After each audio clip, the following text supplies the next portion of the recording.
तो दोस्तों, सबसे ज़्यादा डरा देने वाली और ज़्यादा विश्वास करने वाली आज की कहानी में हम आपको कुछ ऐसी ही कहानी सुनाएंगे जिसे सुनने के बाद आपके रोंगटे खड़े हो जाएंगे। तो चलिए आज की अपनी हॉरर स्टोरी शुरू कर लेते हैं। तो दोस्तों, ये कहानी मेरे दोस्त की है जो कि आज से 2-3 साल पहले दिल्ली में रहा करता था और अपने वीकेंड पर अपने घर आ रहा था। गर्मियों की छुट्टी मनाने के लिए वो अपने नानी के गांव जा रहा था, जमशेदपुर। पर उस गांव में कुछ ऐसी बातें थी जो उसे नहीं पता थी। और जैसे ही वो अपनी पत्नी के साथ गांव में जाने लगा, जाते जाते उसे लगभग शाम ही हो चुकी थी। तभी अचानक उसकी गाड़ी बीच रास्ते में ही खराब हो चुकी थी और वो गाड़ी को देखने लगा और उसकी पत्नी गाड़ी में ही बैठी थी और वो गाड़ी को देख ही रहा था। तभी अचानक उससे आवाज़ आती है, अमन अमन। और वो मुड़कर पीछे देखता है, पीछे पूरी जंगल होती है पर अमन को ये समझ नहीं आता उससे कौन बुला रहा है। तभी अमन अपना गाड़ी ठीक कर वो जाने लगता है और अपने नानी के गांव पहुंच जाता है। पहुंचने के बाद वो अपने नानी से बात करता है कि नानी, हम रास्ते में जब आ रहे थे तो कोई मेरा नाम लेकर पुकार रहा था जब हमारी गाड़ी ख़राब हो चुकी थी तब। नानी बोली, अरे ऐसे ही कोई होगा, तुम इन सब बातों पर विश्वास मत कर। अमन ऐसे भी नए ख्यालात के लड़का इस सब बातों पर विश्वास कहाँ करने वाला था। उसे लगा ये उसका कोई वहम है। अगले सुबह अमन उठा और फिर से नहा धोकर वो गांव घूमने के लिए निकल पड़ा।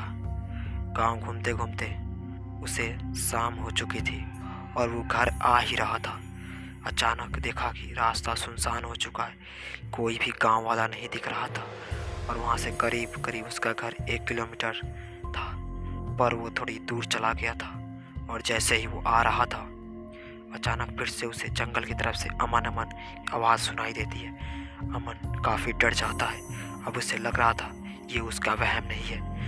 तभी अमन दौड़ता हुआ अपने नानी के घर आ जाता है और अपनी पति रमा से बताता है कोई इसे बार बार बुला रहा है और उसे समझ नहीं आ रहा ये कौन है। तभी वो नानी से पूछता है, नानी सच बताइए ये कौन है। तो उसकी नानी बताती है, इस गांव में पहले एक लड़की हुआ करती थी जिसका नाम नीलिमा था। तुझे याद होगा जब तू छोटा था तो तू और नीलिमा एक ही साथ पढ़ा करता था और एक ही साथ स्कूल आया करता था। पर तेरे शहर जाने के बाद उसकी मौत हो गई और उसके परिवार वालों को भी। वो एक दिन उसके घर में आग लग गई थी और उसका परिवार वाले मर गए उसी में जलकर और वो सिर्फ बच गई। पर वो भूखी, उसे कोई खाने को कुछ ना देता और वो भी के मारे मर गई। तभी से लेकर आज तक उसकी आत्मा यहाँ भटक रही है इस गांव में। और सबसे ज़्यादा उसकी भयानक आवाज़ें तो उस जली हुई झोंपड़ी में सुनाई देती है जहाँ पर उसके माता पिता जले हुए थे। तो उस तरफ फिर मुड़कर मत जाना, तू उसके बचपन का साथी है, वो तुझे अपनी चपेट में ले सकती है। और वो लोग 2-3 दिन तक गांव में रुके और फिर अपनी गाड़ी पकड़कर वो अपने शहर के लिए चल पड़े सुबह और अपने शहर पहुंच गए।